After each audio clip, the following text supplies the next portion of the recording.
broadcasting across the U.S. and around the world. Good morning, radio friends, and welcome to another edition of the Retro Oldies Brunch, the show that takes a nostalgic look back at music history. I'm your host, Vern Sherd, and I'll be taking you on a trip back to the 80s as we visit the year that was 1981. Our showcase will feature music and anecdotes about the songs and artists, and include news and entertainment briefs. We'll also have our three-of-a-kind music trivia segment, a forgotten 1981 hit from our radio vault, and a long-distance dedication from one of our listeners. On this month's showcase, Rock and Roll Hall of Famers are featured throughout. We have a duet featuring lead singers from Rock and Roll Hall of Fame bands, and a comeback hit from a Rock and Roll Hall of Fame soul group who grew to fame under the Motown label. We'll begin our showcase with a Rock and Roll Hall of Fame band who was originally comprised of 3 Brits and 3 Americans. Their name coming from the fact that wherever they played, at least 3 members of the band would always be foreigners. With some help on saxophone by Junior Walker, here is Foreigner and Urgent. Now we're up to the duet that features singers from 2 Rock and Roll Hall of Fame bands. One singer was actually inducted twice, in 1998 as a member of Fleetwood Mac and in 2019 as a solo act. The other singer was mainly known for leading his band the Heartbreakers, who were inducted in 2002, but he also performed as a solo act and as part of the supergroup the Traveling Wilburys. Peaking at number 3 from her debut solo album called Belladonna, here is Stevie Nicks along with Tom Petty and the Heartbreakers and Stop Draggin' My Heart Around. Welcome back to the Retro Oldies Brunch. I'm Vern Sherd, and now it's time to take a look back at the year that was 1981. President Ronald Reagan appoints Sandra Day O'Connor as the first female justice on the Supreme Court.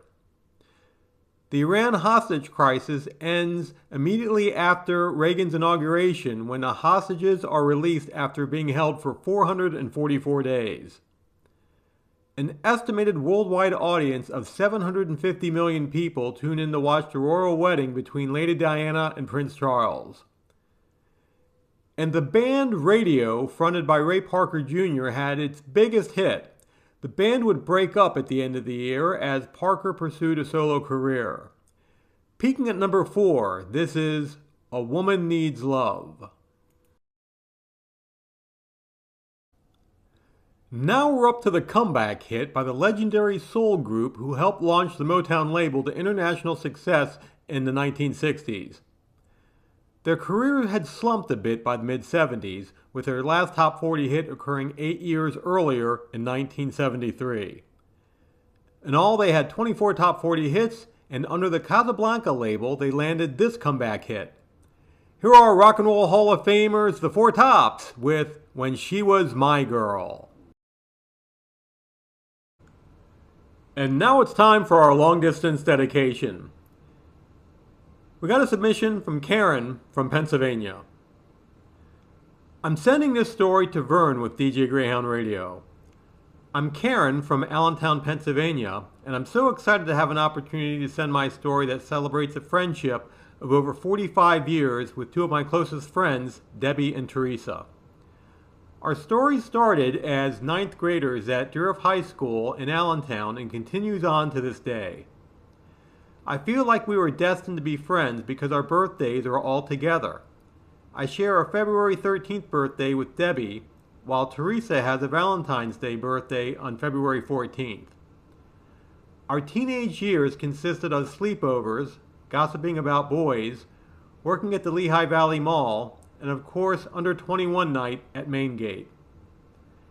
After high school we went off to college. Debbie and Teresa went to East Stroudsburg University, while I went to nursing school at my local community college. Throughout our adulthood, we stayed close and have been there for each other through life's ups and downs. I cherish our friendships, and Valentine's weekend in 2026 will be a big celebration as the 3 of us turn 60. There's a song that we finally remember when we went out dancing. It really captures the whole 80s vibe of our youth as teen girls. We would love you to find a time to play A Girl in Trouble by Romeo Void for Debbie and Teresa as we prepare for our big birthday weekend. We grew up listening to Casey Kasem and love how your shows capture that spirit. Thank you so much, Karen. Well, thank you, Karen, for your submission and for sharing your friendship story. Very familiar with your city, as I was actually visiting the Allentown, Bethlehem area recently, taking in the holiday festivities. I juggled around some requests to make sure that this submission airs in February. I hope that you and your friends have a blast on your 60th birthday and relive fond memories of the past. Karen, here is your long-distance dedication.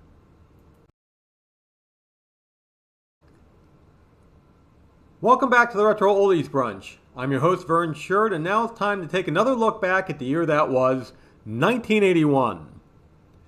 Raiders of the Lost Ark and Superman 2 pack movie theaters. Dallas, The Dukes of Hazzard, and 60 Minutes are the top TV shows. Reggae pioneer Bob Marley dies at age 36, and boxing legend Joe Louis dies at age 66. And number one this week in 1981 is a song that has been frequently played at weddings and sporting events as a celebratory anthem. With their only chart topper, here are Rock and Roll Hall of Famers Kool The Gang and Celebration. That was all those years ago, and that concludes this month's Retro Oldies Brunch, the year that was 1981. If you haven't already done so, be sure to connect with DJ Greyhound Radio on LinkedIn for our monthly schedule, and subscribe to our YouTube channel for showcase clips. Be sure to join us next month for a special music feature, Novelty Tunes. Until next time, radio friends, this is Vern Sherd saying, don't be afraid to aim high with your goals. Even if you come up short, you'll still end up at a better place. You're listening to DJ Greyhound Radio, playing the hits of the 60s, 70s, 80s, and 90s.